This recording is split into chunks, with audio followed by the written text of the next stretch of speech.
संतान प्राप्ति अस्तु। हम जानना चाहते हैं कि हमें यह सौभाग्य कब प्राप्त होगा। भगवान भोले शंकर को प्रसन्न करने के लिए अंजना को 12 वर्षों तक कठिन तपस्या करनी होगी।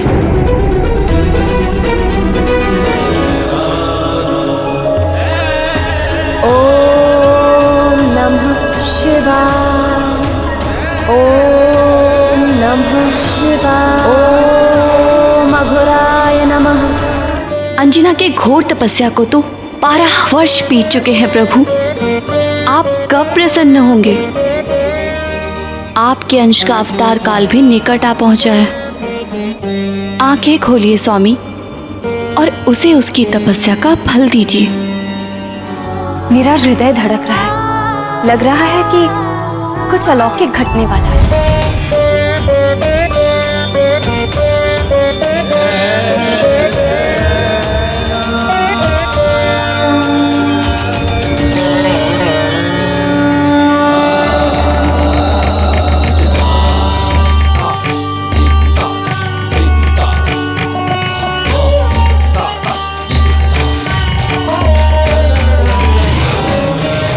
आप जानते हैं कि आगे आपको क्या करना है।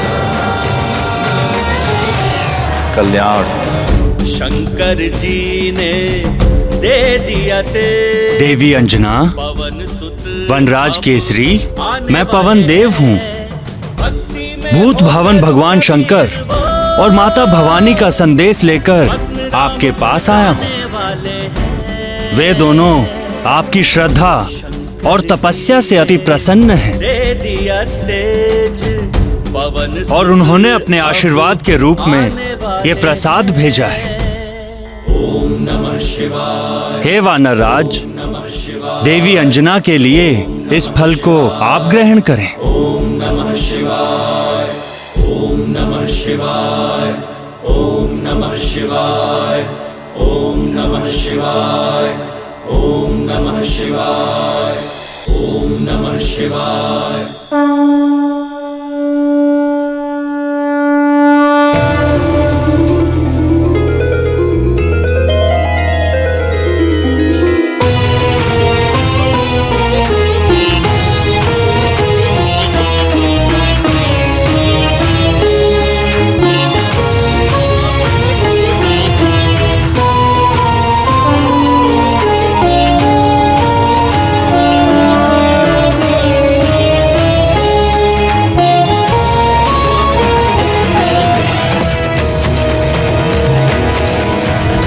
आपके पुण्यों का फल मिलने का समय आ गया है।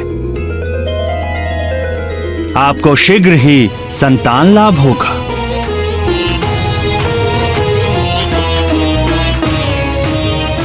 कल्याण हो।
चैत्र शुक्ल पूर्णमासी मघा नक्षत्र मंगलवार संकट मोचन महाबली हनुमान का मंगलकारी जन्म हुआ।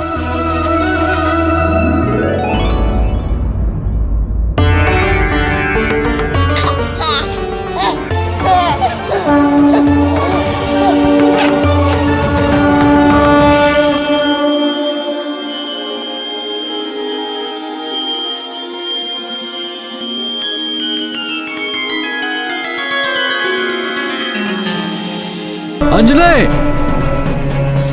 अंजने, मैं यहाँ हूँ। तुम ठीक तो हो ना अंजने? ये कैसा अंजने? मुझे कुछ नहीं हुआ। किंतु ये कैसा अद्भुत प्रकाश है, मुझे कुछ दिखाई नहीं दे रहा है प्रिय।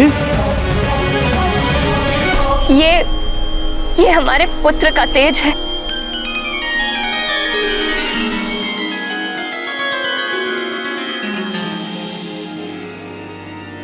हे भोलेनाथ, हे महादेव, हे भक्त वत्सल त्रिनेत्रधारी, हमारा पुत्र आपके ही तेज से जन्मा है और इसका प्रमाण हमें मिल चुका है।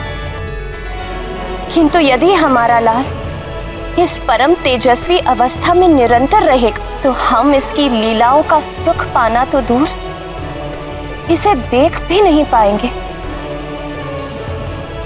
हे कृपा निधि, कुछ ऐसी कृपा कीजिए कि इसका तेज भी बना रहे और हम संसारी जीव इसके दर्शन भी कर सकें।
वर्षों की कठिन तपस्या और उससे भी अधिक वर्षों की प्रतीक्षा के पश्चात उन्हें पुत्र मिला था। केसरी और अंजना के लिए सब कुछ जैसे स्वप्न था, वो मधुर स्वप्न जो उन दोनों ने मिलकर देखा था और साकार होकर उनके सामने आ गया था। जय राम भक्त हनुमान, जय राम भक्त हनुमान, जय राम भक्त हनुमान। महादेव का तेज विशेष प्रगट भयाले वानर वेश, आया करने लंक दहन वो अगन रूप हो नहीं सहन, करेगा खेल में सूर्य ग्रहण प्रगटा जग में को पीन पर, सुन केसरी के करुण पुकार, हनुमत खींचे सब तेज अपार। लोकों से अद्भुत तेज ढला, दर से सब ही हनुमान लला। हर्षे सब ही आनंद मिला, दर से सब ही हनुमान लला। उनके उस अपार आनंद का सारा श्रेय तो दीदी आपको ही जाता है। बाली तो हनुमान लला की हत्या के षड्यंत्र में सफल ही हो गया था और उस घातक विष से अंजना का बचना भी असंभव था। यदि आपने वैकुंठ से आकर उन दोनों की रक्षा न की होती तो केसरी और अंजना यह पुत्र सुख कभी न ले पाते और समस्त संसार संकट मोचन महाबली हनुमान जैसे भक्त और योद्धा से वंचित हो जाता। देवों की, मनुष्यों की, संतों की और पृथ्वी की कितनी बड़ी हानि हो जाती। आपको शत शत धन्यवाद है भगवती।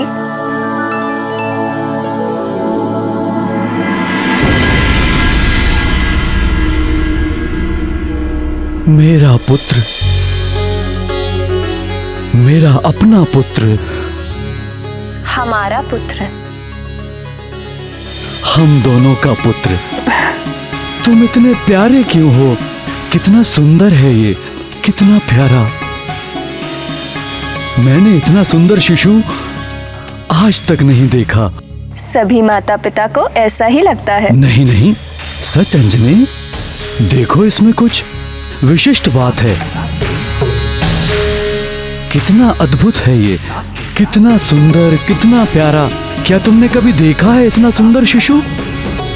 नहीं देखा। तुम बहुत ही असाधारण हो, किंतु मैं ऐसे किसे किसे कहकर क्यों पुकार रहा हूं? हमें अपने पुत्र को कोई नाम देना चाहिए। किंतु परंपरा के अनुसार नाम तो नामकरण के समय ही रखा जाएगा।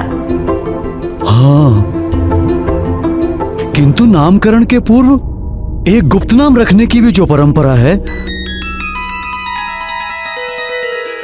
तो क्या नाम रखें इसका?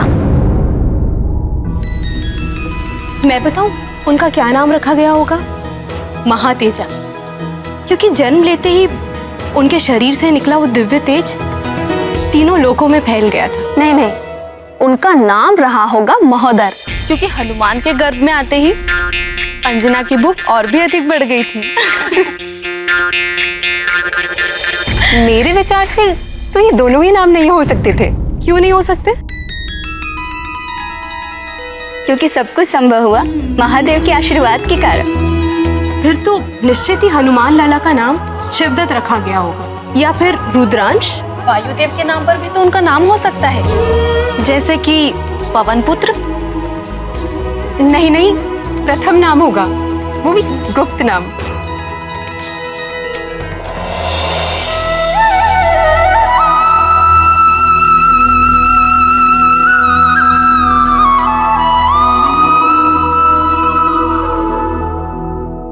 जैसे हनुमान लला के नाम पर आप सब में वाद विवाद हो रहा है, वैसे ही केसरी और अंजना भी अपने नवजात शिशु के गुप्त नाम को लेकर वाद विवाद में फंस गए। अपने लंबे वैवाहिक जीवन में प्रथम बार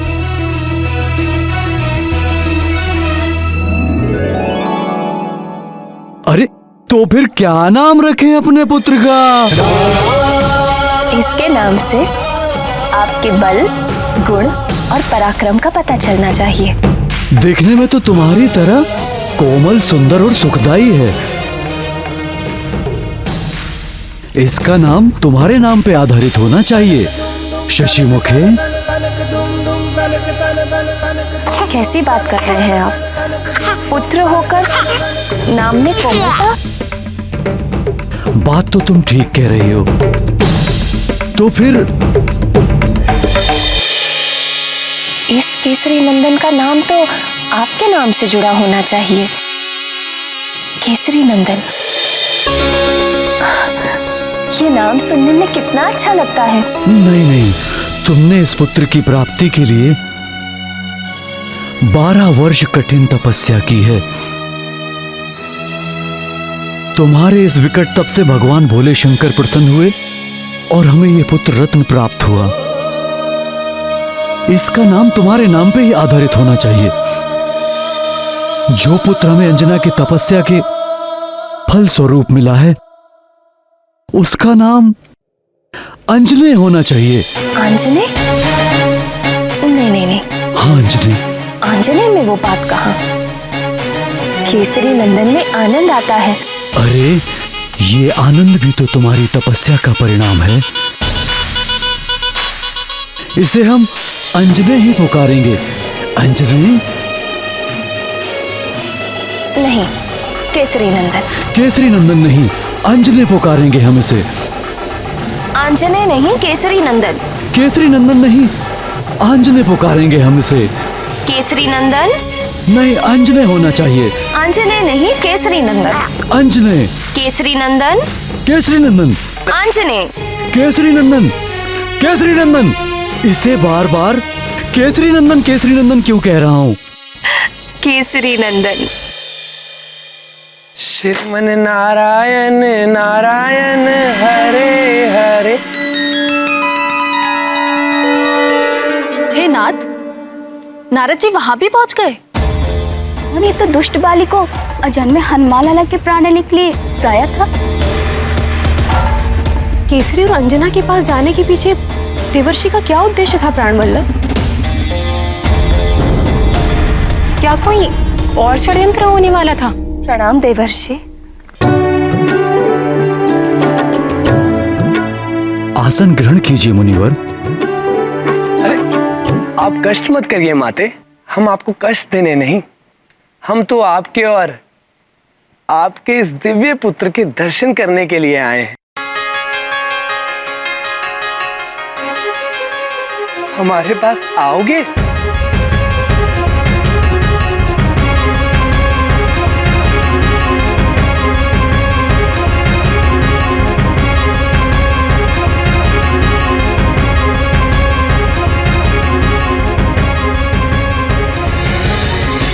काल कर्म गुण दोष सुभाऊ, कछु दुख तुम्हें व्याप ही काऊ। आपके इस जितेंद्रिय पुत्र पर कभी भी शीत, ताप या वृद्धावस्था का प्रभाव नहीं होगा। आपके पुत्र के किसी कर्म पर कर्म फल का दोष नहीं लगेगा। प्रकृति के निरंतर बदलने वाले जो 3 गुण हैं, सत्व, रजस और तमस, उनके कारण समस्त जीव सुख, दुख और मोह के सागर में डूबते उतराते रहते हैं।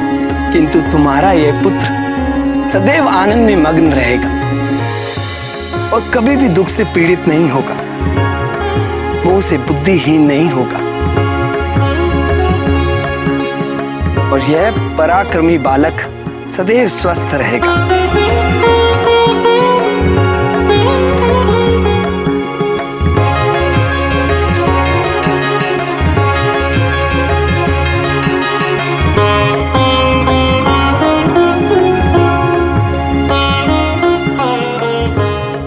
सर्व माया विभंजक, अर्थात सारी मायाओं को तोड़ने वाला।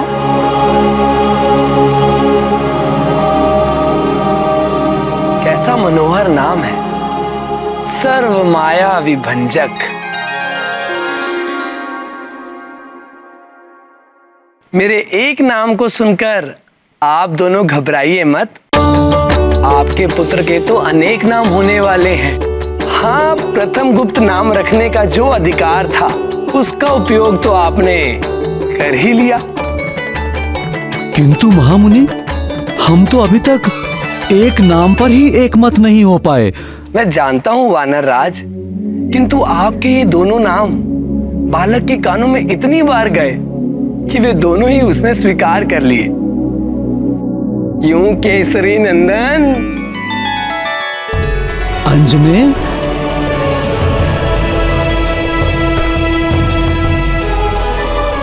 समस्या केवल एक है, आपके ये दोनों नाम गुप्त नहीं रहे। जहां नारद की उपस्थिति हो वहां कोई भी बात गुप्त कैसे रह सकती है। भजमन नारायण नारायण हरे हर।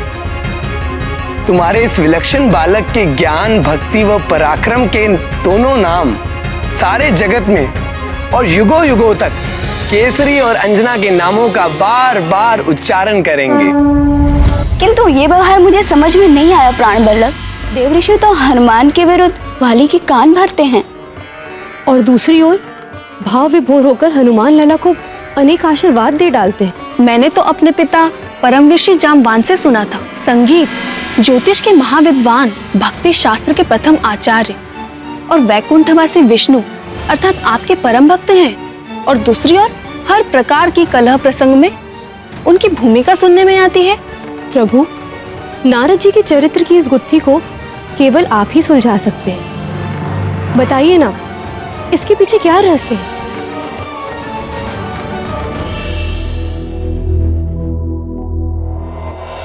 श्रद्धेय नारद जी, सृष्टिकर्ता ब्रह्मा जी के 17 मानस पुत्रों में से एक है। ये 17 पुत्र मानसिक संकल्प मात्र से ब्रह्मा जी ने अपने शरीर के विभिन्न अंगों से उत्पन्न किए। भक्त नारद का जन्म ब्रह्मा जी की गोद से हुआ और उनके एक अन्य पुत्र दक्ष का जन्म ब्रह्मा जी के अंगूठे से हुआ। एक ही पिता की 2 संतानें, दक्ष और नारद। इन दोनों के बीच का मतभेद ही नारद जी की कलह प्रियता का कारण बन गया। भजमन नारायण नारायण हरे। पूर्व कर्मों के कारण नारद जी के मन में संसार के प्रति वैराग्य जागा हुआ था। अतः नारद जी ने गृहस्थ आश्रम को स्वीकार नहीं किया और वो वैरागी भक्त हो गए।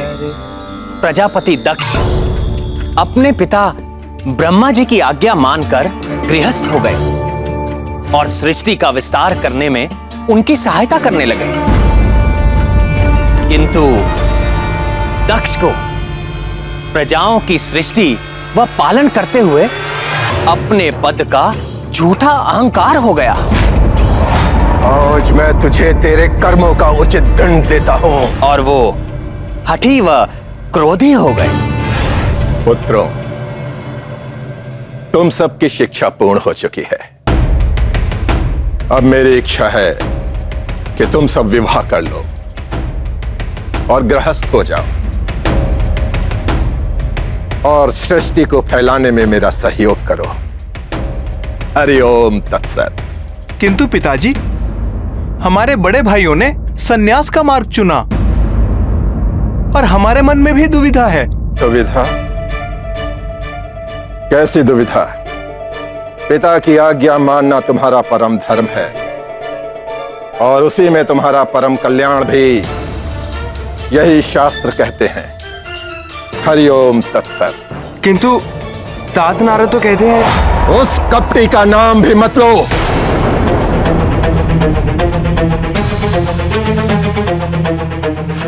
ये उसी नारद की नीचता थी जिसके कारण तुम्हारे बड़े भाई सन्यासी हो गए। उस दुष्ट नारद ने उनकी बुद्धि को भ्रष्ट कर दिया था। हे गोविंद, प्रजापति दक्ष के वे कौन से पुत्र थे जिनको नारद जी ने सन्यासी बना दिया?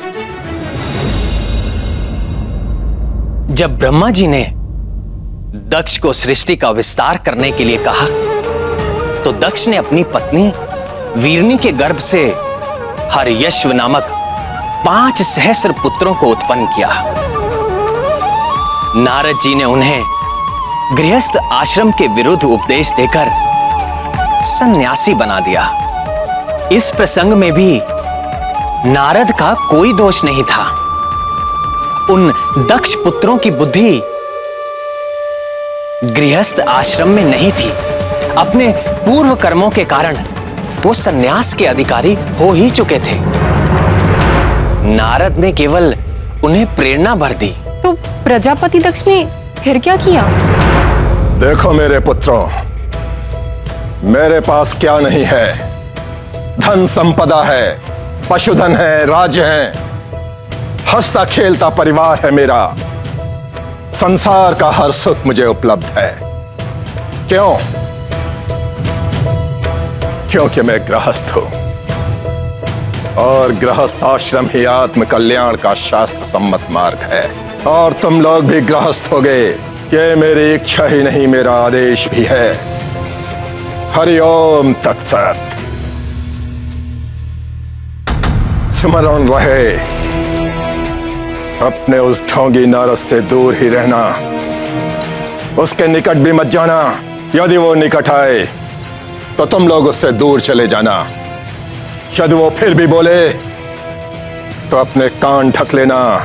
समझ गए ना?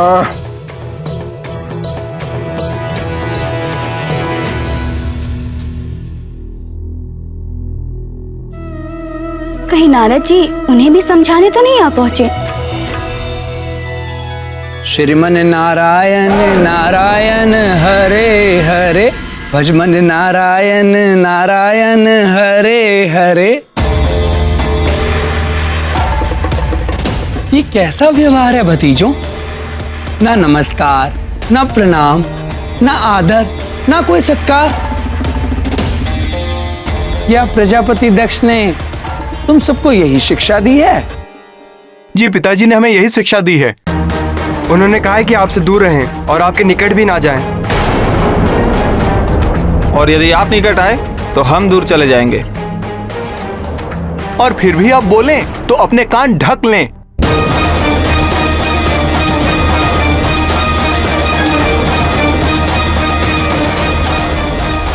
पिताश्री ने हमें बता दिया है, आत्म कल्याण का सच्चा मार्ग गृहस्थ धर्म ही है। हम गृहस्थ बनेंगे और सदैव सुखी रहेंगे। किंतु प्रजापति दक्ष भी तो गृहस्थ हैं। वे सदैव सुखी क्यों नहीं रह पाते? सोचो सोचो।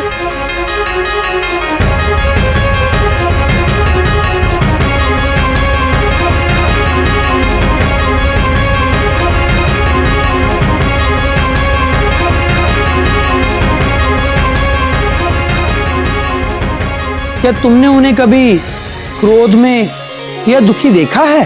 पिताजी तो आज ही क्रोधित हो गए थे। पिताजी तो प्रतिदिन क्रोध करते हैं। क्रोध तो उनका स्वभाव बन चुका है। फिर तो दुखी और शुभ भी होते होंगे। होते हैं। यदि उनकी बात प्रमाणित होती तो क्या उनके साथ ऐसा हो सकता था?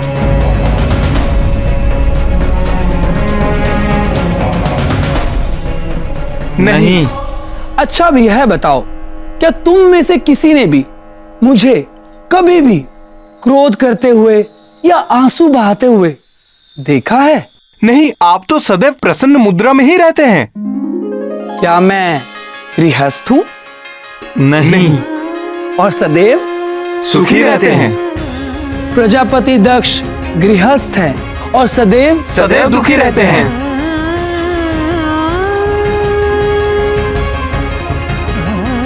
क्या रहस्य है तात? हमें भी समझाइए। वैराग्य, इच्छाओं से मुक्त होते ही व्यक्ति के सारे दुख समाप्त हो जाते हैं। ऐसा नहीं कि वैवाहिक व्यक्ति सदैव दुखी ही रहेगा, पर साधारण मनुष्यों के लिए विवाह करना और सुख भी पाना बड़ा ही कठिन है। भगवान महादेव और जगदम्बा पार्वती का विवाह सफल है क्योंकि उनमें सांसारिक इच्छाएं नहीं हैं। उनसे उपजने वाले लोभ, मोह और क्रोध जैसे भाव नहीं हैं। उनके पवित्र आदर्श का जो दंपति पालन करते हैं वे सदैव सुखी रहते हैं, जैसे महर्षि अत्रि और सती अनसुईया। यदि तुम लोग स्वयं को उनके समान ज्ञानवान मानते हो तो कर लो विवाह। और यदि अभी तुम्हारे भीतर ज्ञान का पूरा प्रकाश नहीं हुआ है तो सावधान, सोच समझकर करना विवाह। अतः मेरे भतीजों, मैंने तुम्हें दोनों मार्गों का लाभ और हानि बतला दिया है। जिसको जो भाता है चुन ले और हरि भजन करे। श्रीमन नारायण नारायण हरे हरे, भजमन नारायण नारायण हरे हरे।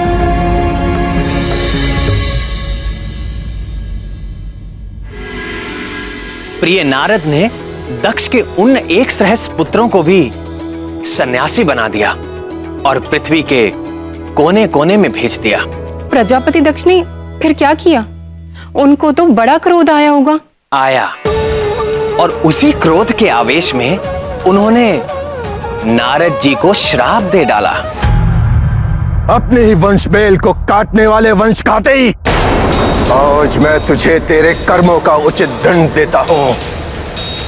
जिस प्रकार तूने मेरे पुत्रों को पृथ्वी के कोने कोने में भटकने के लिए भेज दिया है, उसी प्रकार तू भी सारे संसार में भटकता रहेगा, भटकता रहेगा, भटकता रहेगा। 2 घड़ी से अधिक तू कभी भी किसी स्थान पर नहीं टिक सकेगा और सारे ब्रह्मांड में तू कलह प्रिय के नाम से कुख्यात हो जाएगा, कुख्यात हो जाएगा, कुख्यात हो जाएगा। यदि श्रद्धेय नारद जी चाहते तो वो भी पलटकर दक्ष को श्राप दे सकते थे, किंतु अपने निर्मल संत स्वभाव के चलते उन्होंने दक्ष के श्राप को मेरी इच्छा मानकर चुपचाप स्वीकार कर लिया। और विडंबना यह है कि अपने इन्हीं श्रापों के कारण नारद जी सारे संसार में घूम घूम कर लोक कल्याण करते हैं और सर्वत्र सम्मानित होते हैं। किसी भी कर्म का चरित्र उसके परिणाम से उजागर होता है। नारद जी जो भी करते हैं उसका परिणाम सदैव लोक कल्याण ही होता है। नारद जी अपने समर्पण और भक्ति के कारण अनेक प्रकार की शक्तियों से संपन्न है। वे भूत व भविष्य की भी ज्ञाता है। नारद जी ये जानते थे कि हनुमान लल्ला पर कुछ प्रभाव न पड़ेगा और वाली के विष देने से हनुमान लल्ला का क्या गया, उल्टे हनुमान लल्ला को तो दिव्य कुंडल और प्राप्त हो गए। हे प्राणवल्लभ, हनुमान लल्ला इतने प्यारे क्यों हैं? मन करता है उन्हें गोद में उठाकर हृदय से लगाकर जी भरकर दुलार करूं। कुछ बालक होते ही ऐसे हैं जो हर देखने वाले का हृदय हर लेते हैं। बधाई हो महारानी जी, बधाई हो महाराज। देखो पुत्र, ये है दाई माँ।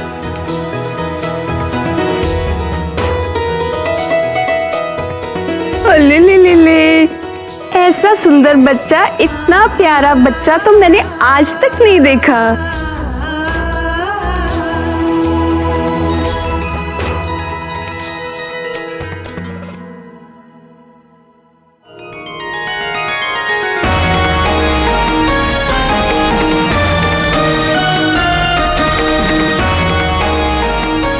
आज मैं बहुत प्रसन्न हूँ। हम चाहते हैं हमारी इस प्रसन्नता में सारा नगर सम्मिलित हो। सारे नगर को दीपमाला, पुष्पावली और तोरणों से सजाया जाए। मंदिरों और भवन की विशेष तौर से सज्जा की जाए। आगामी 1.25 मास तक प्रत्येक दिन उत्सव आयोजित किया जाए। कोई भी व्यक्ति भूखा, उदास और दुखी ना हो। प्रत्येक दिन राजभवन में सर्वसाधारण के लिए राजभोग की व्यवस्था की जाए। नाथ, मेरी एक इच्छा थी। आज्ञा प्राणेश्वरी। मैंने सुना है कि माता को गर्भकाल के वक्त जो व्यंजन पसंद आते हैं उनका संबंध शिशु से होता है, और गर्भ अवस्था में मुझे क्या अच्छा लगता था ये तो आप जानते ही हैं। खीर, खीर बहुत पसंद है हमारे लाल को।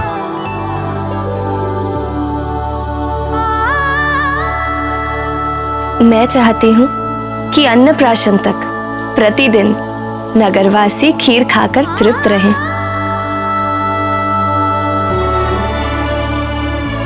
और यदि हमारे लाल ने तुम्हारी ही तरह भूख का प्रदर्शन किया तो अन्नप्राशन के पश्चात किसी और के खाने के लिए खीर बचा ही नहीं करेगी, क्योंकि सारी तो यही खा जाएगा। अरे देखिए कैसे मचलने लगा खीर का नाम सुनते ही। दूंगी दूंगी तुम्हें भी खीर दूंगी, किंतु अन्नप्राशन के बाद।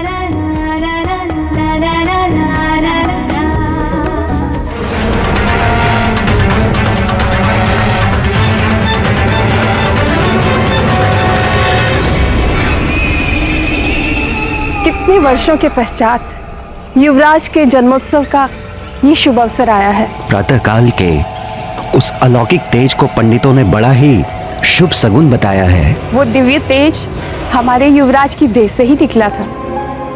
क्या? तब तो निश्चित ही किसी दिव्यात्मा ने अवतार लिया है हमारे युवराज के रूप में।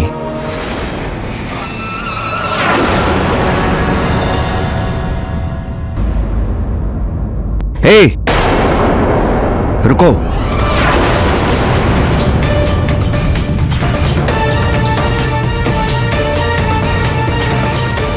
लो भाई, मुंह मीठा करो, खीर खा लो। अरे संकोच मत करो, तुम जानते नहीं हो क्या, युवराज ने जन्म लिया है। ले लो।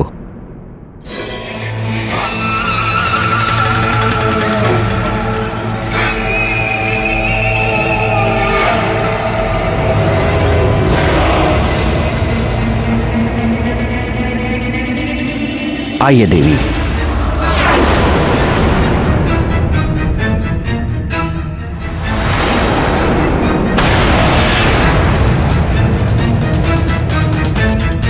अब तो खीर से घृणा हो गई है।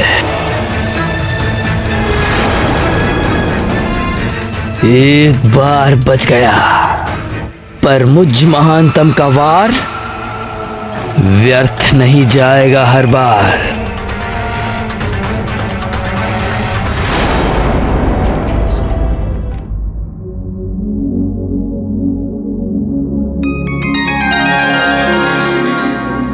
आप क्या सोच रहे हैं आर्यपुत्र? मुझे लगा। क्या लगा? प्रातःकाल से आंजने मुझे कुछ भारी लगा। ऐसी बात ना कीजिए, शिशु को माता पिता की दृष्टि ही लग जाती है।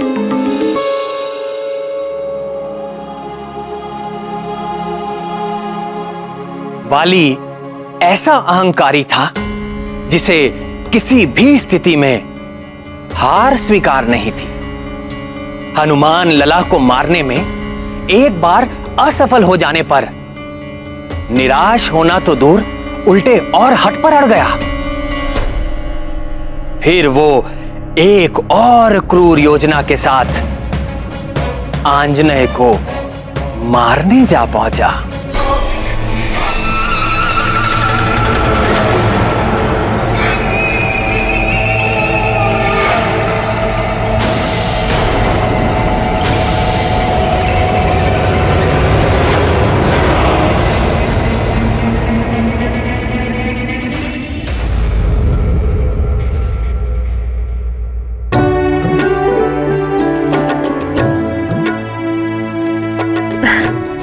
लाइए, केसरी नंदन को मुझे दे दीजिए। इनके स्नान का समय हो गया है। अभी नहीं जाना, अभी तो हमारे साथ खेलेंगे।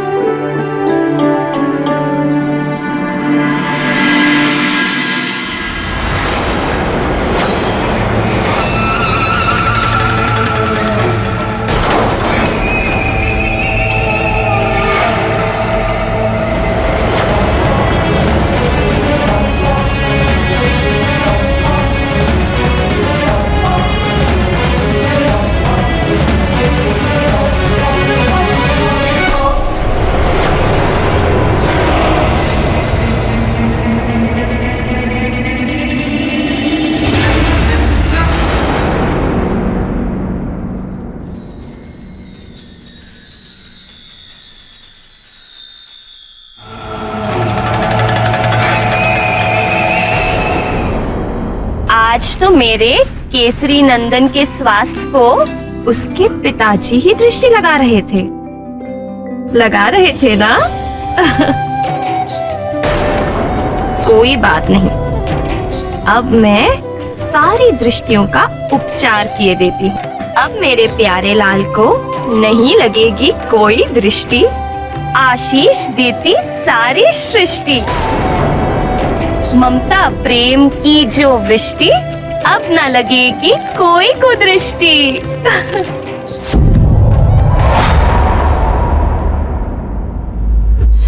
मुझे देख रहा है, मुझ महानतम को ही देख रहा है तो सुन ले मरकट, मैं महानतम तेरा काल हूँ। दूर हट, दूर हट। लो, भाग गई सारी कुदृष्टियां।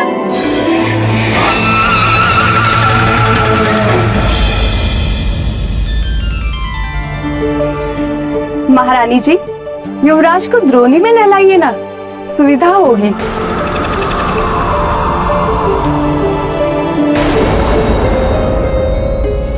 प्रातःकाल से आंजने मुझे कुछ भारी लगा।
हे शंभू,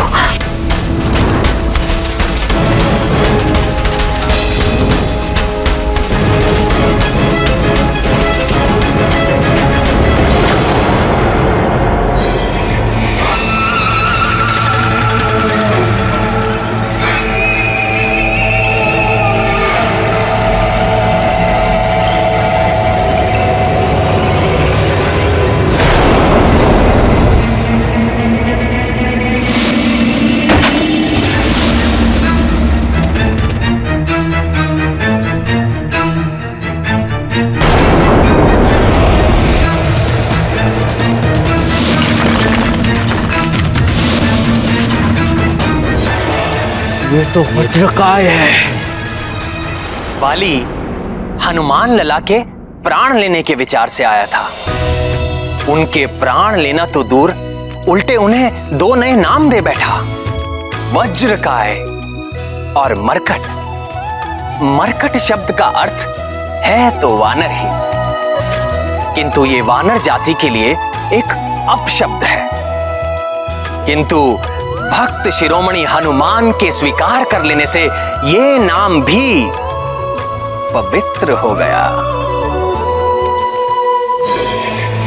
किष्किंधा का युवराज वाली वास्तव में महाबली था, किंतु नन्हे हनुमान लला के नन्हे हाथों का बल देखकर उसका अपना आत्मविश्वास हिल गया। उसे अपने ही बल और पराक्रम पर संदेह हो उठा और हनुमान की तुलना में अपने बल को पुनः आंकने के लिए वो यहां वहां अपनी शक्ति का परीक्षण करने लगा।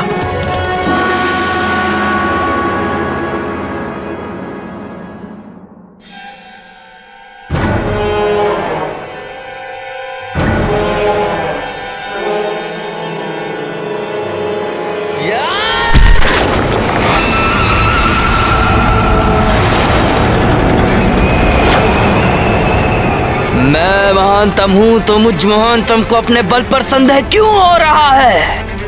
100 हाथियों का बल है मुझ में, फिर भी मुझ महानतम को ऐसा क्यों लग रहा है कि उस बालक का बल मुझ महानतम के बल से कहीं अधिक है? क्यों उस बालक का बल मुझे भीतर से भयभीत कर रहा है? क्यों? हर अहंकारी जब भी किसी संत महात्मा के सामने जाता है तो उसके अहंकार का भवन डोलने लगता है।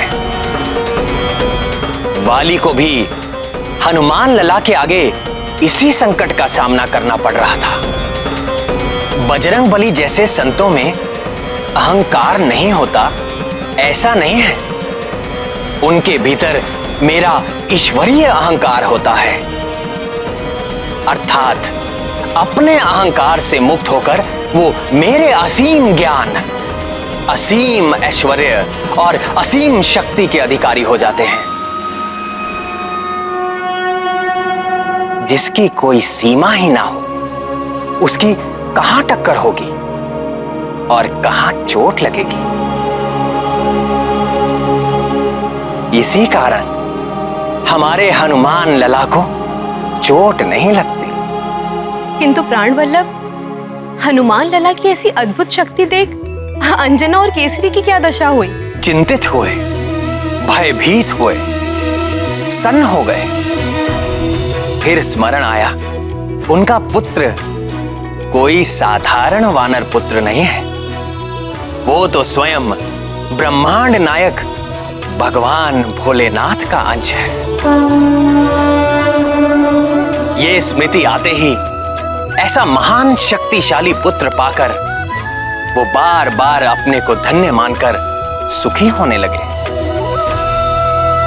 फिर भी माँ तो माँ ही होती है, अपने पुत्र की रक्षा करने के लिए सदैव आतुर। इसीलिए अंजना ने हनुमान लला के बल की किसी से चर्चा नहीं की, पर सूर्य का तेज भी किसी के छिपाए छिपता है।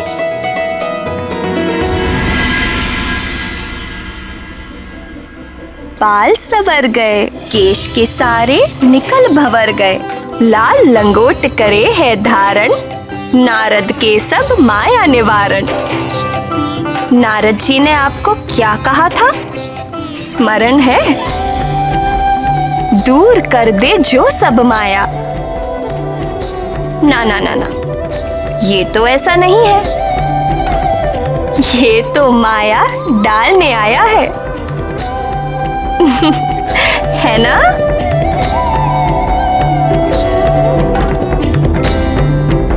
देखो प्राण प्रिय, मैं क्या लाया हूं अंजने के लिए।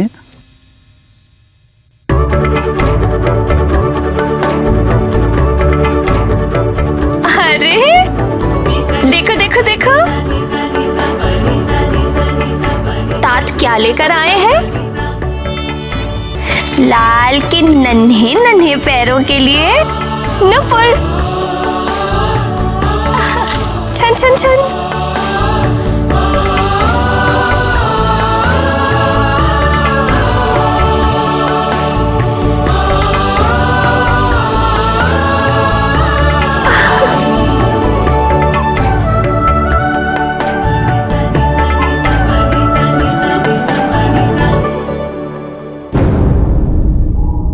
क्या कर रही हो प्रिय? देखिए ना, ये कंठहार खुल ही नहीं रहा और ये कुंडल भी। आप इन्हें खोल देंगे? कंठार कुंडल तो यहाँ पड़े हैं। ये तो आप लेकर आए हैं। ये जो इसके कंठ में है, इसके कर्ण में जो है, मैं उनकी बात कर रही हूँ। ये कैसा परिहास कर रही हो? आंजनेय के कर्ण में कोई आभूषण नहीं, देखो कंठ भी रिक्त है।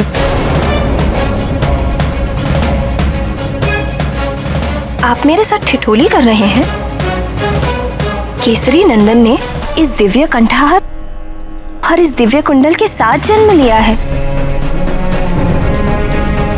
इनका तिरस्कार तो ना करिए। साथ जन्म लिया है? दिव्य कंठ, दिव्य कुंडल, तुम ठीक तो हो ना? कैसी बातें कर रही हो?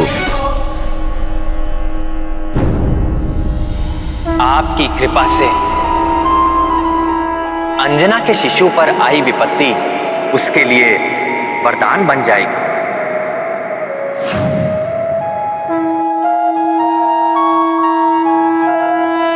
अगर ये वास्तविक है तो मुझे क्यों नहीं दिखाई दे रहा?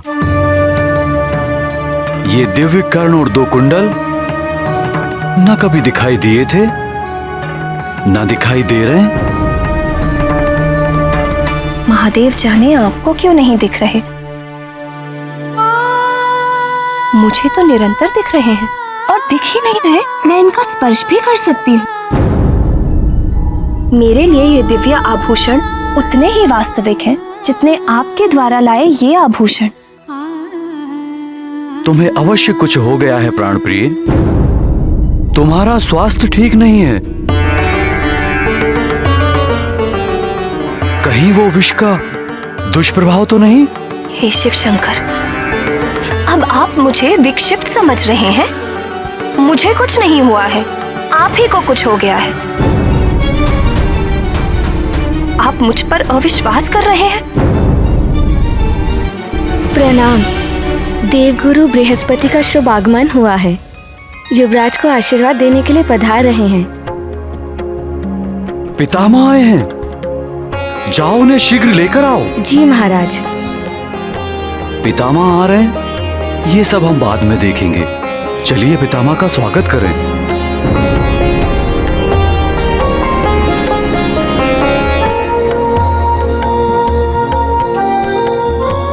कल्याण हो वत्स।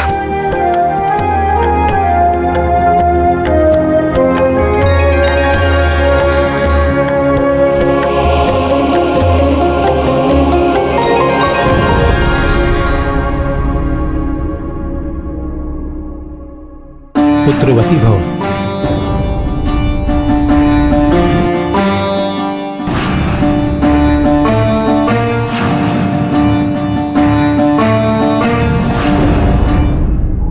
देवगुरु बृहस्पति को देखते ही अंजना की देह में एक झुरझुरी सी दौड़ गई।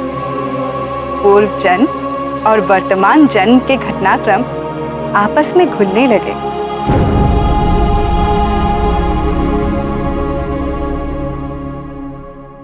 क्या हुआ पुत्री? इतनी चिंतित क्यों हो? देवगुरु तो सर्वज्ञ है, वे सब जानते हैं। अंजना की मनोदशा क्या उनसे छिपी होगी? अंजना को सब कुछ बताकर शांत क्यों नहीं कर दिया? सुलोचने, जीव अपने पूर्व जन्मों के कर्मों को भूलता ही इसीलिए है ताकि वो उनके पीड़ादायक पाश से मुक्त होकर शांति और आनंद में रह सके। देवगुरु सर्वज्ञ है, जानते थे कि समय के पूर्व कुछ भी करना घातक सिद्ध हो सकता है। इसीलिए वो उचित समय आने पर अंजना को स्वयं ही सब कुछ बता देंगे। रत्नकुंडल, दीप्तिमते, कैसा अलौकिक शिशु है ये। आपका प्रपौत्र है। मेरा प्रपौत्र होने से अलग भी ये बहुत कुछ है और उसका प्रमाण है इसका ये कंठहार और ये दिव्य कुंडल। मुझे कुछ हो गया है पितामह। मुझे ना तो ये कंठहार दिख रहा है और ना ही दिव्य कुंडल। चिंतित न हो पुत्र, इसका ये कंठहार और ये दिव्य कुंडल पृथ्वी वासियों में केवल उसकी माता ही देख सकती है। तुम्हारे अतिरिक्त जो भी इन कुंडलों को देख सकेगा वही तुम्हारे पुत्र का वो गुरु और स्वामी है। राम राम राम श्री राम राम राम राम राम राम राम श्री राम राम राम राम राम राम राम श्री राम राम राम राम राम राम राम श्री राम। जिसकी सहायता के लिए तुम्हारे तुम्हारे दिव्य लाल का जन्म हुआ है। श्री राम श्री राम श्री राम श्री राम।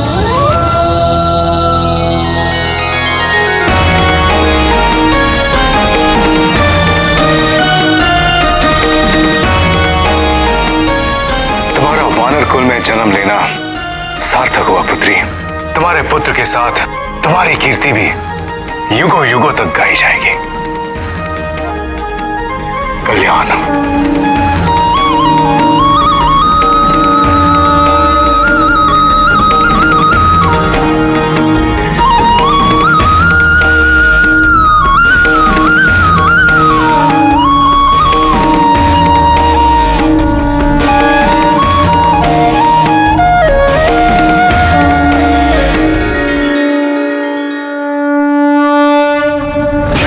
ये कैसे हो सकता है? ये सत्य नहीं है। एक नवजात शिशु के गिरने से चट्टान नहीं टूट सकती। चट्टान पे गिरने से हड्डी पसली टूट जाती है, किंतु चट्टान नहीं टूटती।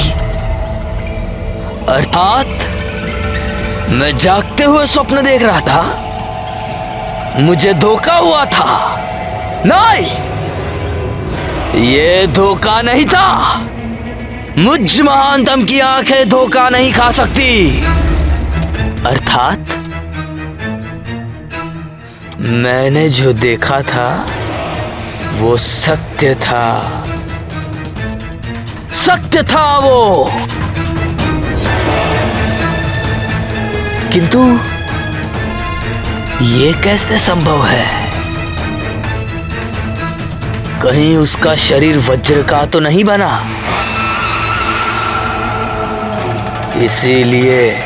इसीलिए मेरे दिए हुए विष का विष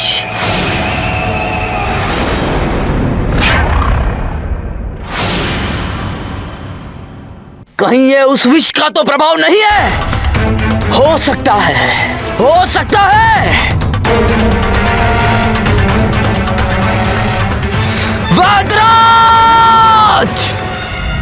अरे ओ वैद्यराज! कहां छुप कर बैठा है दुष्ट?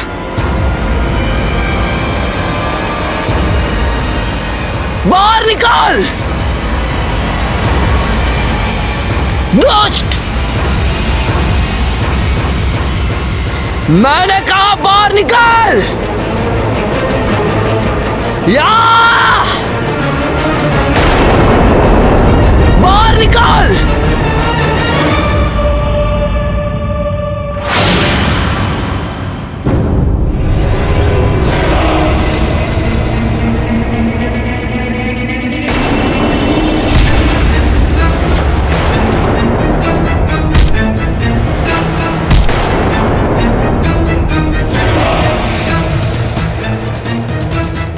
या तूने मुझ महानतम के साथ छल किया। क्या मांगा था मैंने तुझे? एक ऐसा विष जिसे खाकर तत्काल मृत्यु हो जाती है। मरण आया और तूने मुझे क्या दिया? कौन सा चमत्कारी चूर्ण था वो? बता, नहीं तो आज मुझ महानतम के हाथों तेरी मृत्यु निश्चित है। बोल!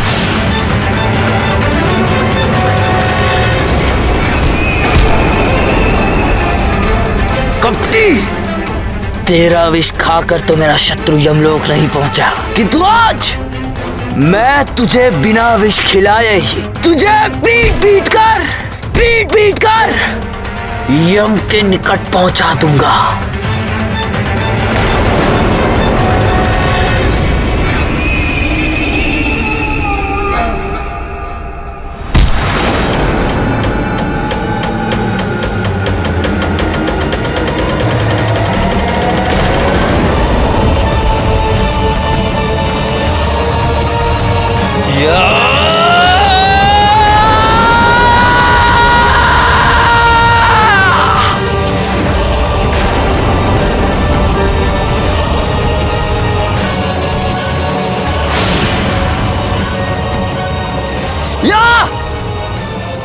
इस विद्रोही ने मेरे साथ छल किया है। छोड़ दो मुझे, छोड़ दो।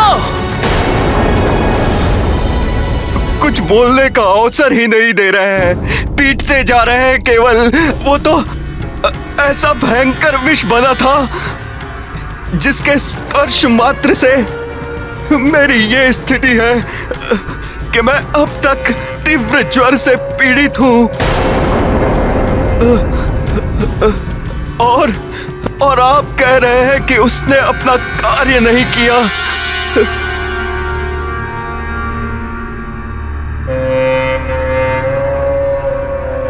ये किस विष की बात कर रहे हैं बाली भैया? किसको विष दिया? कौन जीवित रह गया? कौन है वो शत्रु? है एक मरकट शिशु है, किंतु अद्भुत है उसका बल।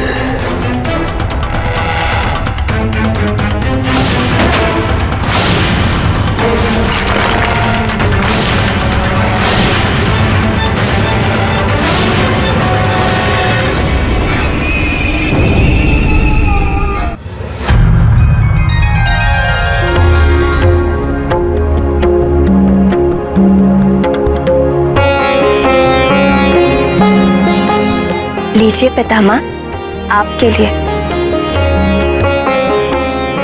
सौभाग्यवती भव।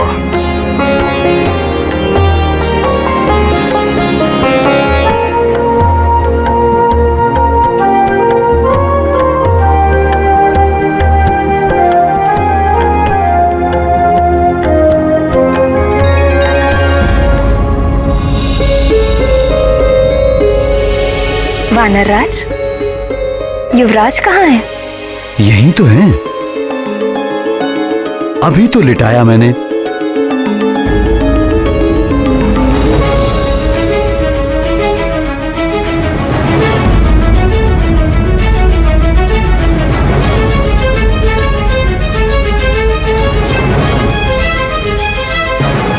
अभी तो यही थे, क्षण भर का समय भी नहीं हुआ, कहां चले गए? किसी ने मेरे लाल को देखा क्या? कहां जा सकता है? किसी ने तो लिया होगा, अदृश्य तो नहीं हो सकता। देखिए कहीं पलंग से नीचे तो नहीं गिर गया।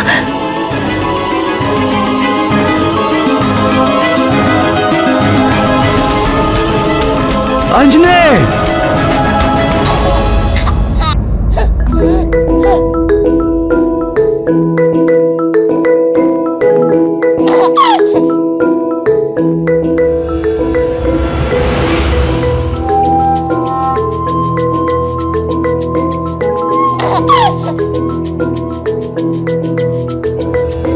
ये कैसा चमत्कार है प्राण वल्लभ?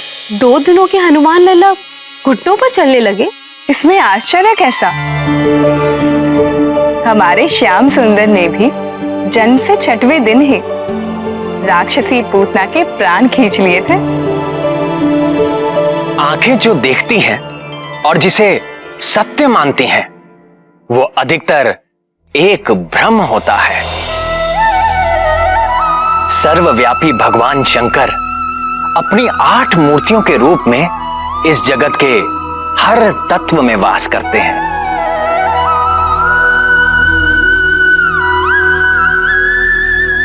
आकाश, अग्नि, जल, वायु और पृथ्वी रूपी 5 महाभूतों में वास करते हुए उनका नियंत्रण करते हैं। और इसके अतिरिक्त महादेव रूप से चंद्रमा में, ईशान रूप से सूर्य में और पशुपति रूप से समस्त पशुओं अर्थात जीव जंतुओं के भीतर रहते हैं। सूक्ष्म से सूक्ष्म कीटाणु से लेकर सारे पशु, पक्षी, मनुष्य, देवता, इन सब की आत्मा में पशुपति उपस्थित है। ईशावास्यमिदं सर्व यत्किंच जगत्याम जगत। इस जगत में जो कुछ भी है, सब में महेश्वर का वास है। इन 8 रूपों में से जो सर्वव्यापी वायु है, इस ब्रह्मांड में सभी जीवों की सारी शक्ति का कारण प्राण रूपी वायु ही है। और जब ये शक्ति एक रूप ले लेती है तो वो और कोई नहीं, स्वयं हनुमान ही है। यदि वो प्राण वायु रूपी हनुमान अपने शैशव में ही वज्रकाय हो, महाबली हो, संकट मोचन हो, तो आश्चर्य कैसा। उन्हें देखने वाले निरंतर अद्भुत रस में डूबे रहे तो आश्चर्य कैसा। वो है ही अद्भुत। अद्भुत शिशु, हमारा शत्रु एक शिशु।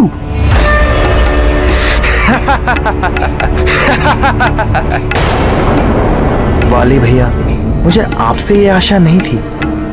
अब आप शिशुओं से भी प्रतियोगिता करने लगे। ये कोई हंसने की बात नहीं है सुग्रीव। वो मरकट कोई साधारण शिशु नहीं है।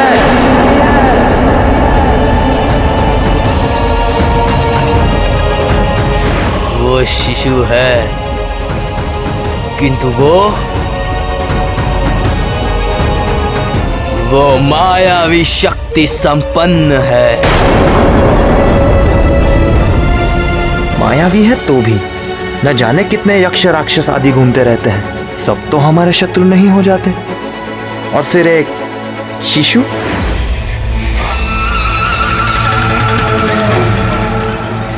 तुम समझते क्यों नहीं सुग्रीव?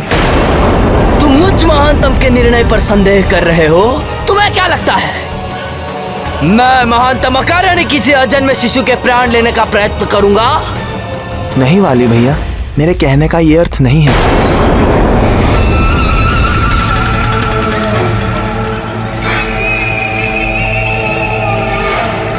तो क्या अर्थ है? क्या किसी विष भरे सपोले को इसीलिए पालते रहना चाहिए कि वो अभी शिशु है, नवजात है? अरे मूर्ख, बुद्धिमान तो वही है जो विष वृक्ष को बढ़ने से पूर्व ही उसे जड़ से उखाड़ के फेंक दे। वह मरकट हमारे किष्किंधा राज्य और परिवार को ग्रसने वाला राहु है। यदि हमने उसका नाश नहीं किया तो वो हमारा विनाश कर देगा।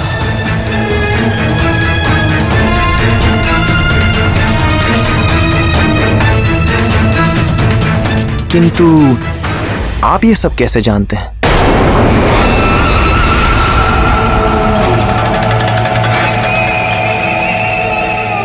स्वयं देवर्षि नारद जी ने मुझ महानतम को यह सूचना दी।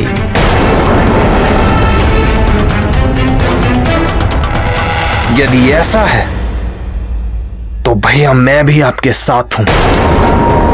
किष्किंधा की रक्षा के लिए मैं अपने हाथों से उसकी जीवन लीला का अंत करूंगा।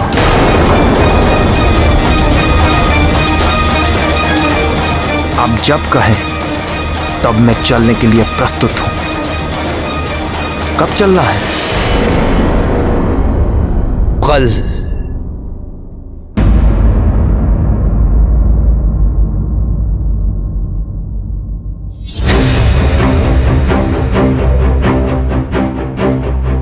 सोच कह रहे हो भैया? फिर चलता है। अरे बुद्धिहीन, यदि किसी सैनिक ने हमें देख लिया तो पकड़े गए तो बंधक बना के रख लिए जाएंगे, और पहचाने गए तो? भैया मैं सोच रहा सोचने का काम तुम मत करो सुग्रीव, वो तुम मुझ महानतम के लिए छोड़ दो। तुम केवल मेरी आज्ञा का पालन करो, समझे? जी भैया। भैया मेरे मन में एक विचार।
कितना मोहक शिशु है। इतना प्यारा शिशु मैंने आज तक नहीं देखा। प्यारा शिशु? अरे मूर्ख, ये वही मरकट है, हमारा शत्रु, किष्किंधा का शत्रु। किंतु भैया, वो मरकट नवजात है, कुछ दिन पूर्व ही जन्मा है। किंतु ये तो 5-6 मास का दिख रहा है।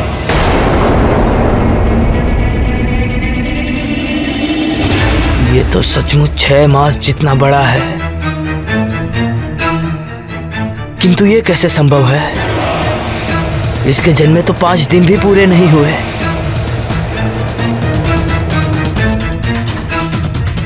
कोई और होगा हमारा शत्रु। ये तो कहीं से भी दुष्ट नहीं लगता। ये तो कितना शांत है, इसे तो देखने से ही मन में आनंद सा उठता है। ये वही शिशु है। मुझ महानतम से ये भूल नहीं हो सकती। किंतु भैया, किंतु कुछ नहीं, तू जानता नहीं, ये दुष्ट बड़ा ही भयानक मायावी है। मायावी? मुझे तो नहीं लगता। जब तक प्राणी का कर्म शुद्ध नहीं रहता, तब तक उसकी बुद्धि अशुद्ध रहती है। वो सत्य को सामने देखकर भी देख नहीं पाता। उसके कल्याण का मार्ग बार बार उसके सामने आता है, फिर भी वो उसका चुनाव नहीं कर पाता। समझाने वाले को वो अपना शत्रु समझता है और अंत में अपने सर्वनाश को प्राप्त हो जाता है। विनाश काले विपरीत बुद्धि। वाली परम संत हनुमान को बार बार देखकर भी उससे शत्रुता करता रहा और अपने अंत काल तक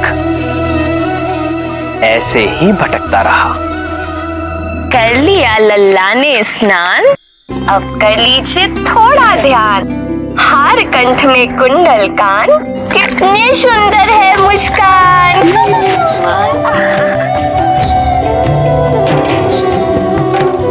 महारानी जी, आप कुछ खा लीजिए। जब तक युवराज का अन्नप्राशन नहीं हो जाता तो उनके लिए भी आपको ही खाना होगा ना। अरे हाँ, फिर तो हमें बहुत सारा खाना होगा। क्यों केसरी नंदन? लीजिए महारानी जी, खा लीजिए।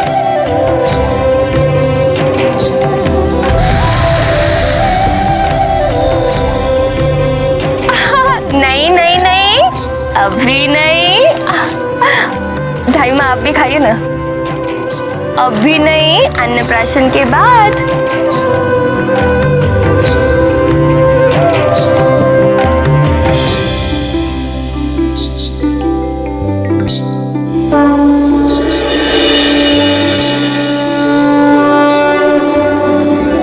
भैया, ये तो घुटनों के बल चल रहा है और आप कह रहे हैं कि 6 दिन का भी नहीं है। मायावी है मरकट, बोला था ना मैंने। युवराज जी, थोड़े और बड़े हो जाइए, फिर मैं स्वयं आपको सेब के उपवन में ले चलूंगी। चलेंगे हम उपवन, खाएंगे फल हम भर मन। महारानी जी, मैं आपके लिए स्नान का प्रबंध करती हूँ। केसरी नंदन, अब मैं स्नान करके आती हूँ।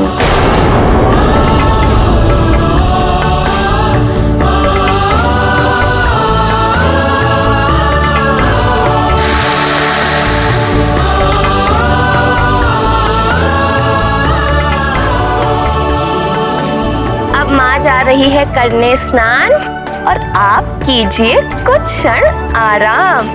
चलो चलो, लेट जाओ।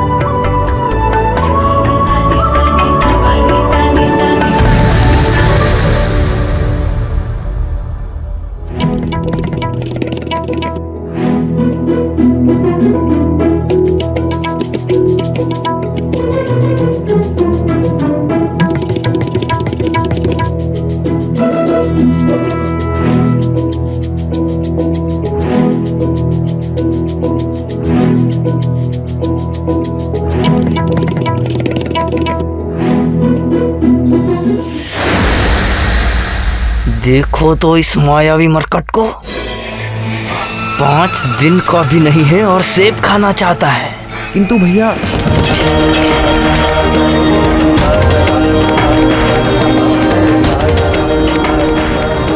ये तो सच में चमत्कारी शिशु है। चमत्कारी नहीं मंदबुद्धि, मायावी। स्वयं देवर्षि नारद जी ने मुझे कहा कि ये मरकट तेरे पतन का कारण बनेगा। मेरे होते हुए आपका पतन? कभी नहीं।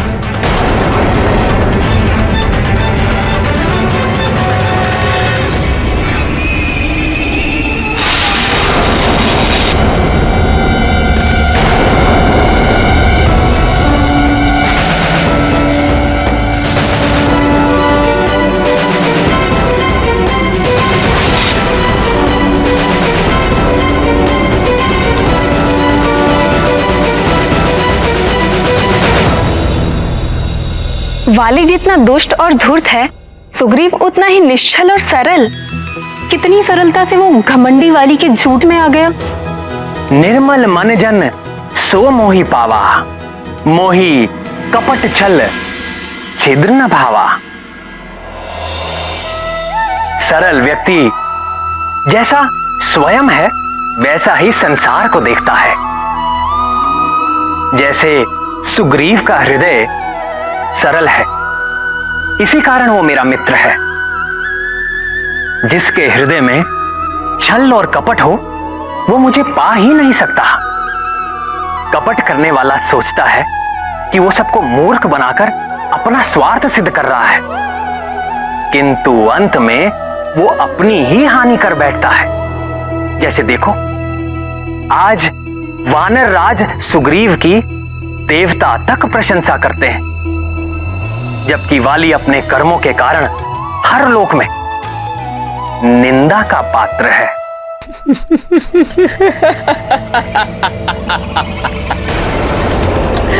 भैया, मैं गिर गया और आप हंस रहे हैं?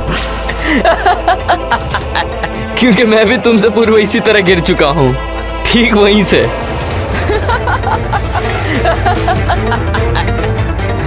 कौन है वहां? कौन है?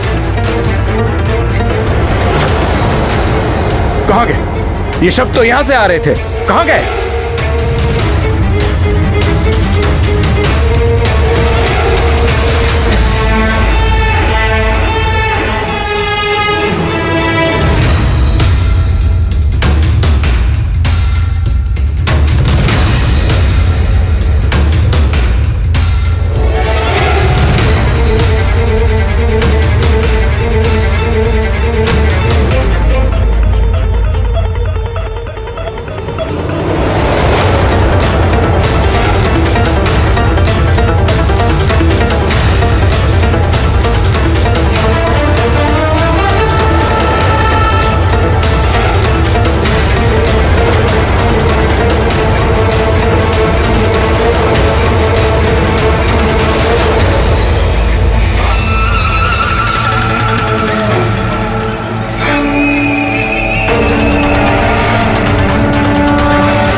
आपको भी भूख लग रही क्या भैया?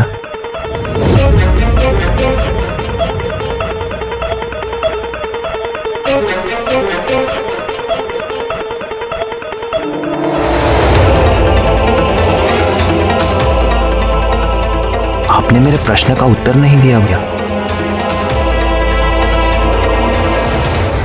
कहाँ ढूंढूं?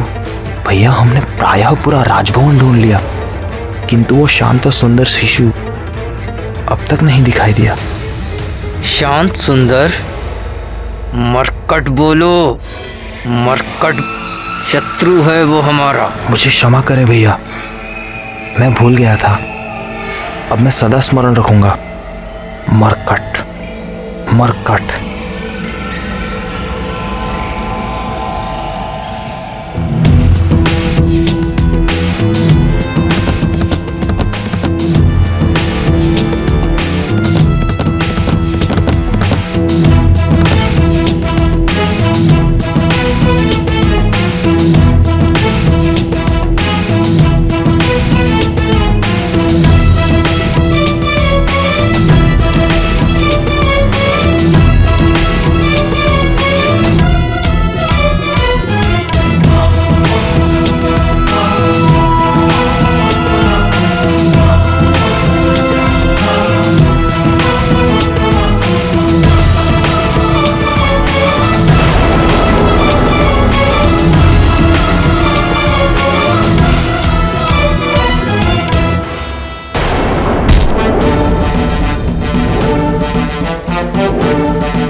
प्रणाम वानरराज। आइए अमात्य, कल युवराज के षष्ठी संस्करण की सारी व्यवस्था हो गई। जी वानरराज, आपसे कुछ परामर्श करना था। किस विषय में? 10वें दिन के नामकरण और संस्कार के लिए अतिथि की सूची के विषय में। सर्वप्रथम युवराज के नाना वानरराज कुंजर। वानरराज, मैंने तो उनका नाम सर्वप्रथम लिख लिया था। अयोध्या नरेश महाराज दशरथ से आरंभ करके अंग, उत्कल, कंबोज, कैकई, काशी, मिथिला, सोबीर, जयदियर,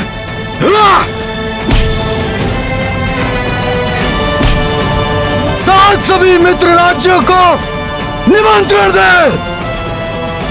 मलय, माल्यवान, मैनाक और मध्यांचल के भी शासकों को निमंत्रण भेजिए।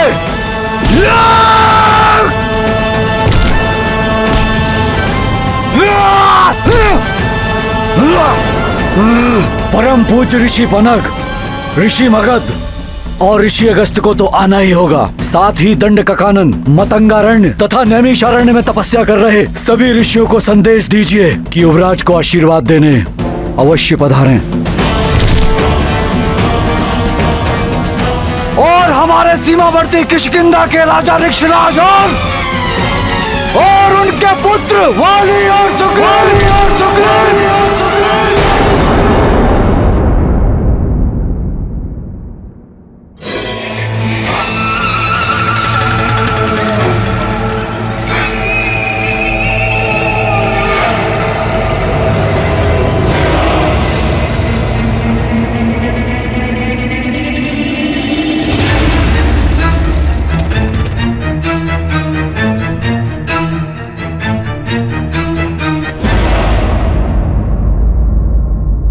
नामकरण के साथ कल के षष्ठी संस्कार में भी उन दोनों को आमंत्रित कीजिए।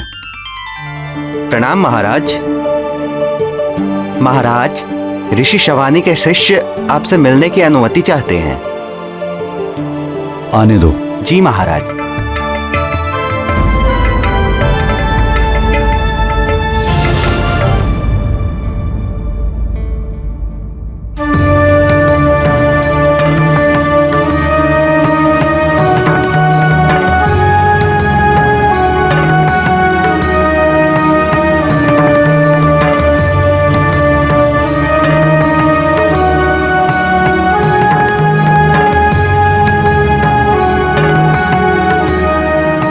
प्रणाम महाराज। प्रणाम तपस्वी। हम दंडकारण्य से आपको कुछ सौंपने आए।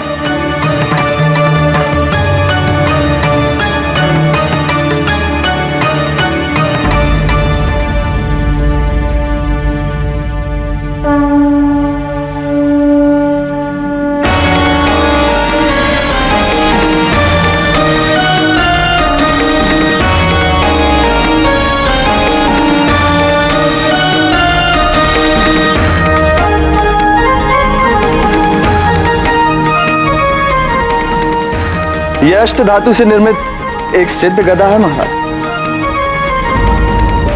हमारे गुरु के गुरु ने यह गदा तपस्या करके स्वयं दिव्य शक्तियों से प्राप्त की थी महाराज।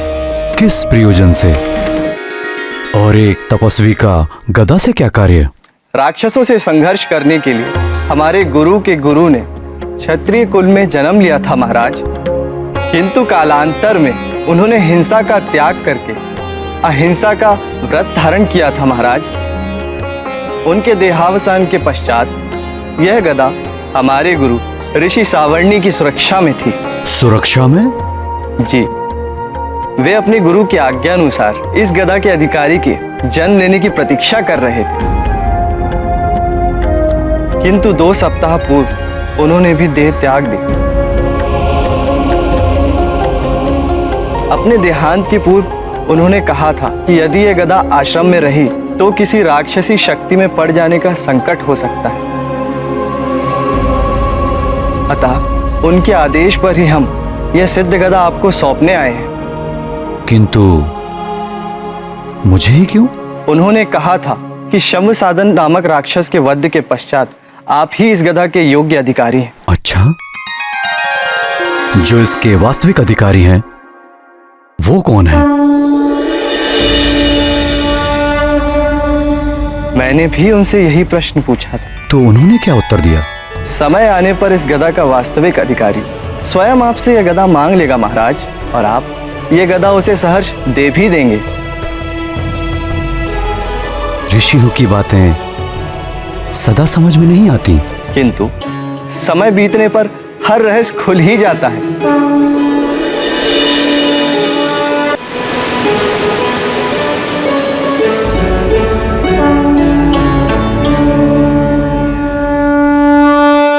किंतु इस गदा में क्या विशेष है? वानर राज, यह अमोघ गदा है। अपने लक्ष्य पर चोट करने के पश्चात वापस अपने स्वामी के हाथों में लौट आते हैं। और दूसरी विशेषता इसकी यह है महाराज कि इससे टकराने वाला चाहे वो कठोर से कठोर तत्व से ही क्यों ना बना हो, इससे टकराकर खंड खंड हो जाता है।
अज्ञानी।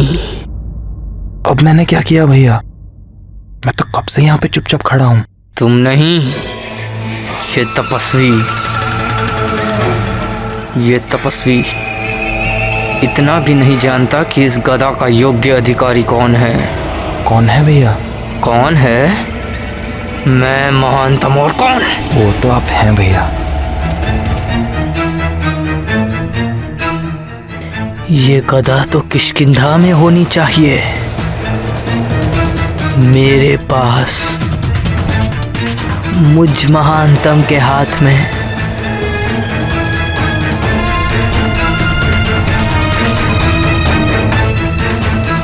ये तो बहुत ही अद्भुत गदा है। आपके गुरु के गुरु अवश्य ही कुशल योद्धा रहे होंगे। मैं आपका धन्यवाद करता हूं। बताइए इस गदा का मैं कैसे प्रतिदान करूं? नहीं महाराज, हमें कोई प्रतिदान नहीं चाहिए। आप राक्षसी आक्रमण और आतंक से निर्दोष मनुष्यों व प्राणियों की रक्षा जैसे करते आए वैसे ही करते हैं। यही हमारे गुरु की इच्छा थी। प्रजा की रक्षा करना राजा का कर्तव्य होता है और ऋषियों को दान करना भी राजा का कर्तव्य है। मंत्री जी। महाराज। इन युवा तपस्वियों को हमारी ओर से 1 सहस्त्र स्वस्थ गायें प्रदान करें। अब आप लोग विश्राम करें और कुछ दिनों तक हमारे अतिथि बनकर रहें। आपकी जय हो राजन। परम शक्तिशाली ईश्वर आपकी भुजाओं में और बल दे, आपके वंश को बढ़ाए और सदैव सुरक्षित रखे।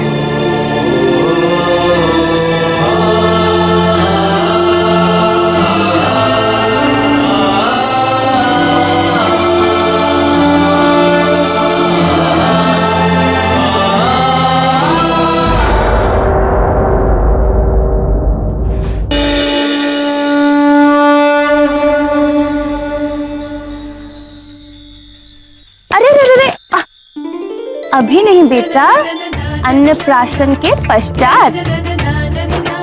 आ जाओ।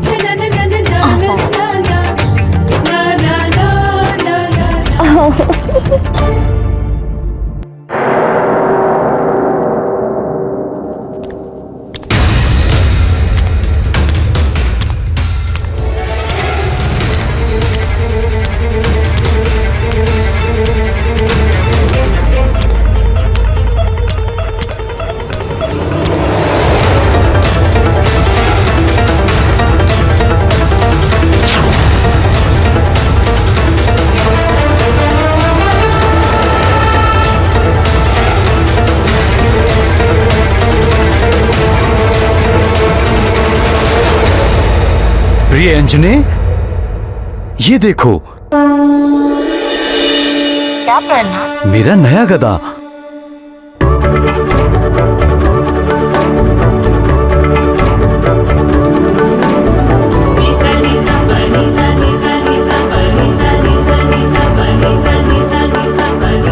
जानती हो इसकी विशेषता क्या है? क्या आर्यपुत्र? ये अमोघ गदा लक्ष्य पर चोट मारकर स्वामी के हाथों में स्वयं वापस आ जाता है। और उससे भी अधिक विशेषता है, ये कठोर से कठोर शस्त्र को एक ही टक्कर में खंड खंड कर देता है।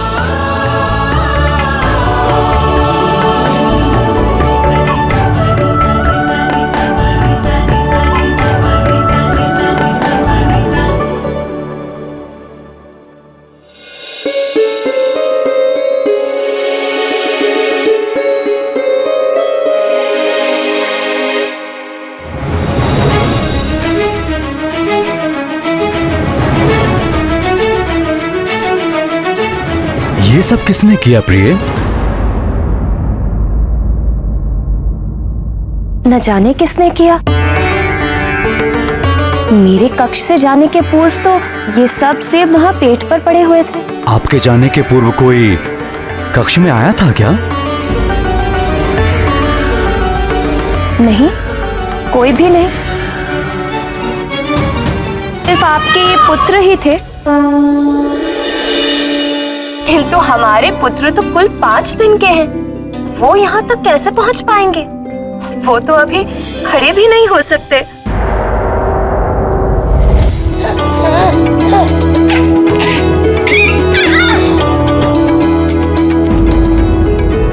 क्यों ना हो विकास ऐसा? पुत्र किसका है? अब आप समझे मैं सदा इसे केसरी नंदन क्यों कहती हूँ? मेरा तो है ही। दीन वत्सल भगवान भोलेनाथ शंकर का भी पुत्र है। उन्हीं के आशीर्वाद से तो ये पुत्र हमें प्राप्त हुआ है।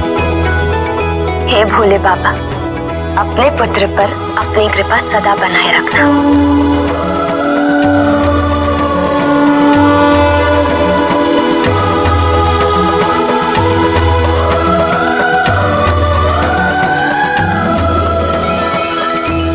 आज तो मुंह मीठा करने के दो कारण हैं। दो? एक तो आंजने का अपने पैरों पर खड़ा होना, दूसरा ये अद्भुत गदा प्राप्त होना।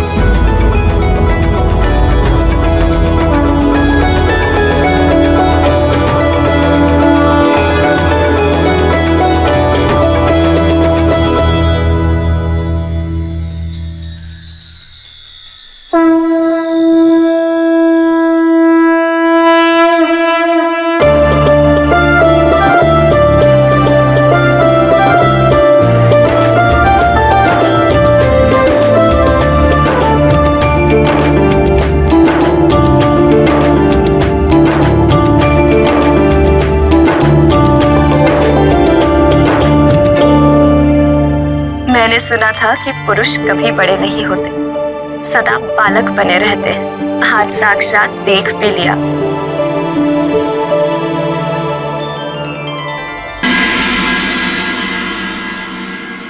इस मरकट तक पहुंचने का यही एक सुरक्षित मार्ग है।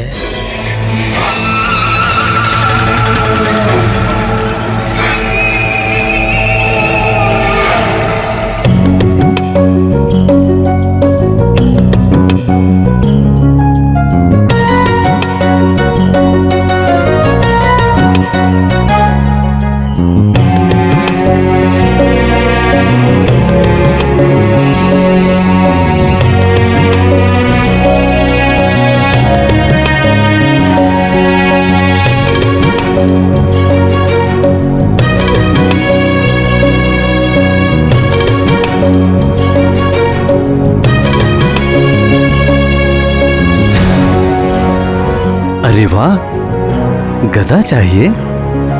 पक्के योद्धा के लक्षण हैं। किंतु अभी आप छोटे हो युवराज, थोड़े बड़े हो जाओ, फिर जितने कहोगे उतने गदा ला देंगे। अच्छा, ये गदा? आप कहोगे तो ये गदा भी आपको दे देंगे, किंतु उससे पहले आपको हमारी तरह बलशाली होना होगा। व्यायाम करके, खा पी के। खाने से याद आया, हमें बड़ी प्रबल भूख लगी है। हम अभी आते हैं। हाँ?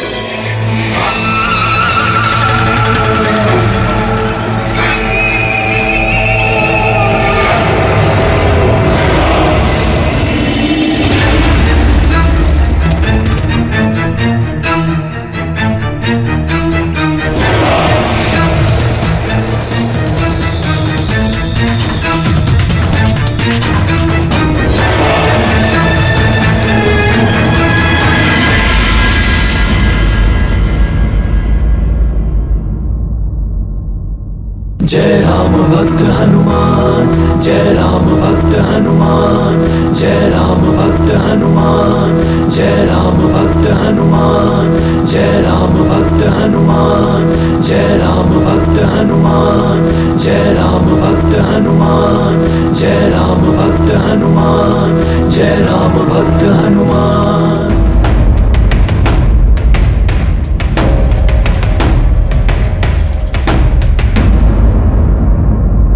जय राम भक्त हनुमान, जय राम भक्त हनुमान, जय राम भक्त हनुमान, जय राम भक्त हनुमान, जय राम भक्त हनुमान, जय राम भक्त हनुमान, जय राम भक्त हनुमान।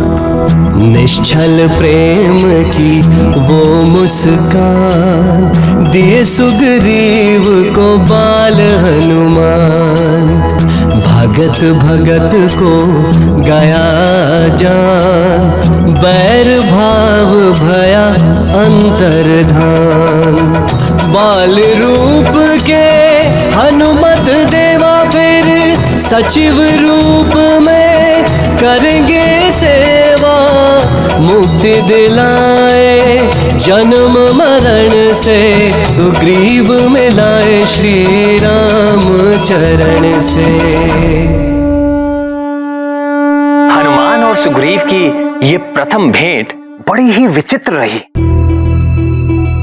वाली लाया तो था उन्हें हनुमान लला को मारने के लिए, किंतु हनुमान के दिव्य आकर्षण से ऐसा प्रभाव पड़ा कि कुछ क्षण के लिए वाली द्वारा भरे हुए सारे द्वेषों से सुग्रीव मुक्त हो गए। जय राम भक्त हनुमान, जय राम भक्त हनुमान, जय राम भक्त हनुमान। सुग्रीव को अपने षड्यंत्र में मिलाने के लिए वाली को कितना कपट और धूर्तता करनी पड़ी, और हनुमान लला ने उसी सुग्रीव को एक मोहिनी मुस्कान से ही अपने निर्मल प्रेम के वश में कर लिया।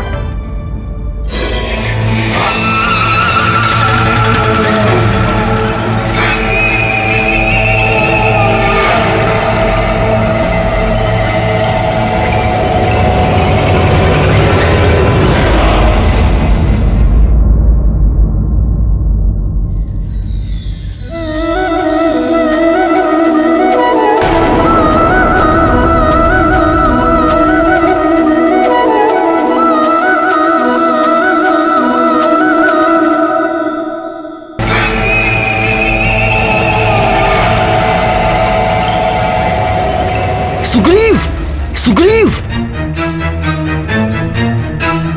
सुग्रीव!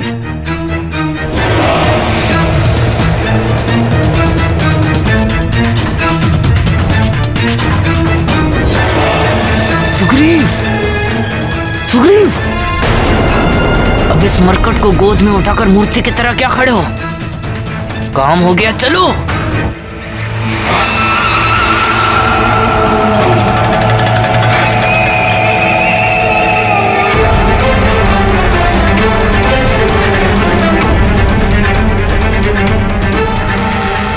यह अमोघ गदा है कि इससे टकराने वाला चाहे वो कठोर से कठोर तत्व से ही क्यों ना बना, इससे टकराकर खंड खंड हो जाता है।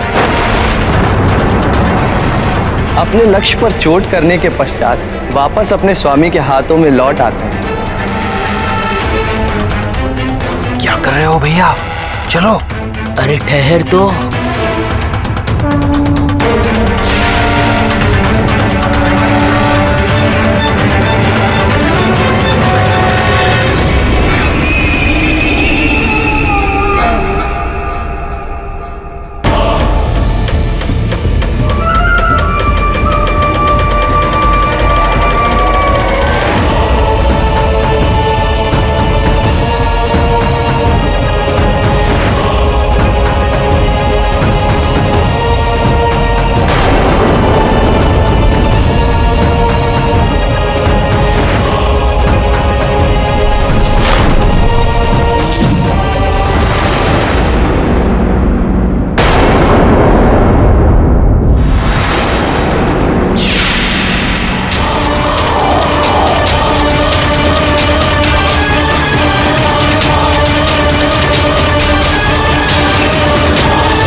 अन्नपूर्णे सदा पूर्णे शंकर प्राण वल्लभे ज्ञानम वैराग्यम सिद्धार्थम भिक्षाम देहि च पार्वते।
राम भक्त महाबली हनुमान को जानना हो तो चैनल को सब्सक्राइब करें और बेल आइकॉन दबाना न भूलें।